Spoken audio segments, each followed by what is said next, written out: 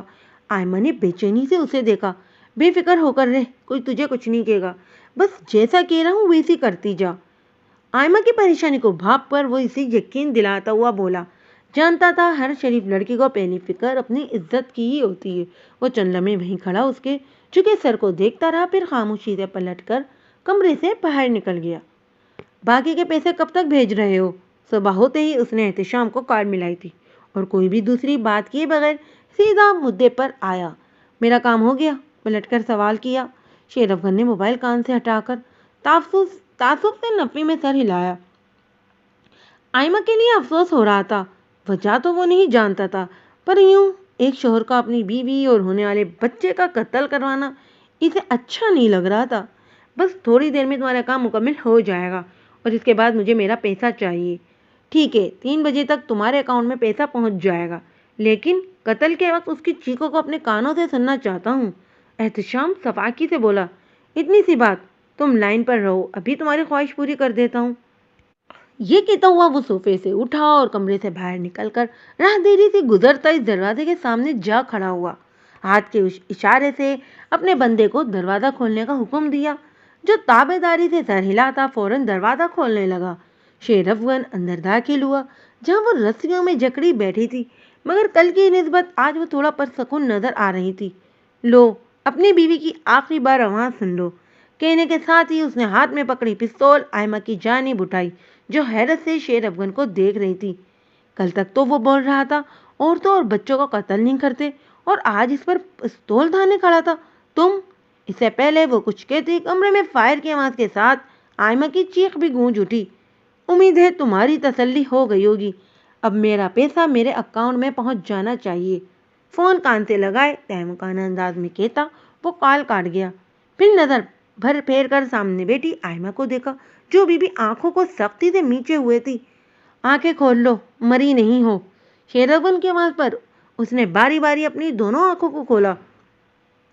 اپنے زندہ ہونے کا یقین کر کے اس نے چہرہ موڑ کر دیوار کی طرف دیکھا، جہاں گولی لگنے کا نشان موجود تھا۔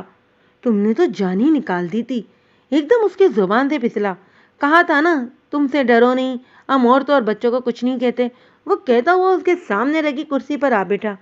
آئمہ کو اس کے بدلے ہوئے انداز پر حیرت تھی، جو تو سے تم پر آ گیا تھا، مگر اس نے چہرے کے تاثرات سے واضح نہیں ہونے دیا۔ ویسے میں تمہارے بھائی کو بھی جانتا ہوں، اس لیے تمہیں اغوا کیا تاکہ تمہارے شوہر کی اصلیت بتا سکوں۔ اور یہ لگا آئمہ کو ایک اور جھٹکا۔ تم میرے بھائی کو کیسے جانتے ہو؟ میرے خیال سے تم لیاری کی رہنے والی ہو، تو یہ کہ میں بھی لیاری ہی کر رہتا ہوں۔ اکثر تمہیں تمہارے بھائی کے ساتھ آتے جاتے دیکھا تھا، جب کبھی تم اسلام آباد سے کراچی آتی تھی تو اپنی سوتیلی ماں اور بھائی سے ملنے۔ وہ اس کے تاثرات کو بغور دیکھتا ہوا اس پر ایک انکشاف کر گیا۔ آئمہ حیرت سے اسے دیکھ رہی تھی کہ ماں کے ذکر پر اسے اسپتال میں موجود جویریہ یاد آ گئی۔ ماما، کیا میں اپنی ماما سے بات کر سکتی ہوں؟ نہیں، ابھی نہیں، 3 بجے تمہارا شوہر پیسہ میرے اکاؤنٹ میں بھیج دے گا، اس کے بعد تم یہاں سے جا سکتی ہو۔ وہ کہہ کر اٹھا اور دھیرے دھیرے قدم اٹھاتا اس کے سامنے جا کھڑا ہوا۔ آئمہ نے سر اٹھا کر اسے دیکھا۔ گلے میں ایک ہڈی سی ابھری کہ تبھی شیر افغن نے اس کے چہرے پر آئی لٹ کو کان کے پیچھے کیا اور کچھ بھی کہے بغیر کمرے سے باہر نکل گیا، جبکہ